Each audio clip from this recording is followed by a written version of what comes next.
Неге шықты? Мүмкін сол кезге дейін жиналған өздерінің барлық қарсылықтарын осы не арқылы шығып жеткізді деп ойлаймын. Халық оған дейін мүмкін бір мүмкіндік келген осы шығар деп қабылдаған шығар. Орал қаласы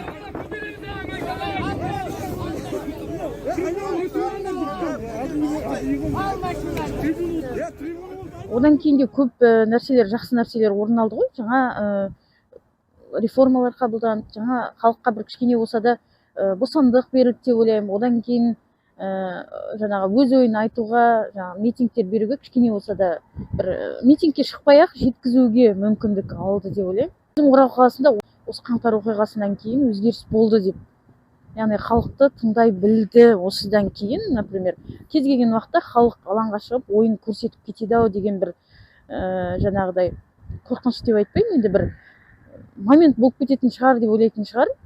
Орал қаласының халқы да бір мәдениетті түрде сол митингіні өтіп шықты деп ойлаймын. Басқа қалаларға қарағанда именно Оралда активистер, яғни халықпен жақсы жұмыс жасап жатыр деп ойлаймын.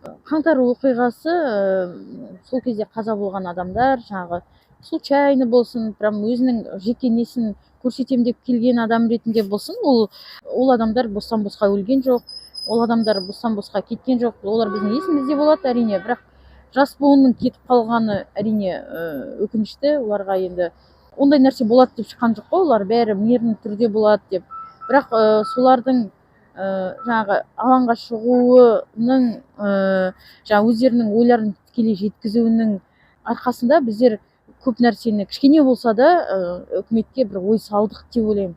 Тек кеткен жоқ, бізге болашақта енді бір қандай да болмасын, бір халыққа қажет жағдай болған кезде кез келген уақытта бас көтере аламыз дегендей бір ой тастап кетті деп ойлаймын. Халықты біріктіріп кетті деп ойлаймын.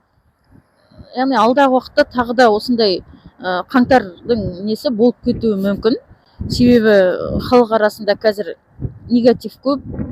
Кешегі АИС-қа, например, халықтың жоқ дегенде 70% қарсы болды негізі. Одан басқа қазір жасөспірімдердің аяқ астынан өлтірілу, ер адамдар емес, аналар да бас көтеріп кетуі мүмкін. Тағы да митинг, яғни бас көтеріп халық тағы да бір қаңтар оқиғасын жасауы мүмкін деп ойлаймын. Егер мүмкін маған сондай бір мүмкіндік болса, сол жаққа билікке ғана барып, ең бірінші енді өзімнің Орал қаласы бойынша айтсам, ең бірінші сайлауларды әділ жүргізер едім. Яғни халық кімді таңдайды, ол әкім ба, ол жаңағы АИС-ке қарсы пікір ма, жаңағыдай соны прям қалай бар, халық қалай берді, дәл солай қабылдар едім. Ең бірінші барсам, сол кез келген нәрсенің дұрысы мен бұрысын қатар көрсетер едім. Яғни мына жерде осылай жүргізсек осылай болады, бірақ мынаның да мынадай зардабы бар. Таңдап алу керек халық өзі. Себебі ары қарай бұл мемлекетте тек қана сол билік басында отырған адамдар ғана өмір сүрмейді ғой.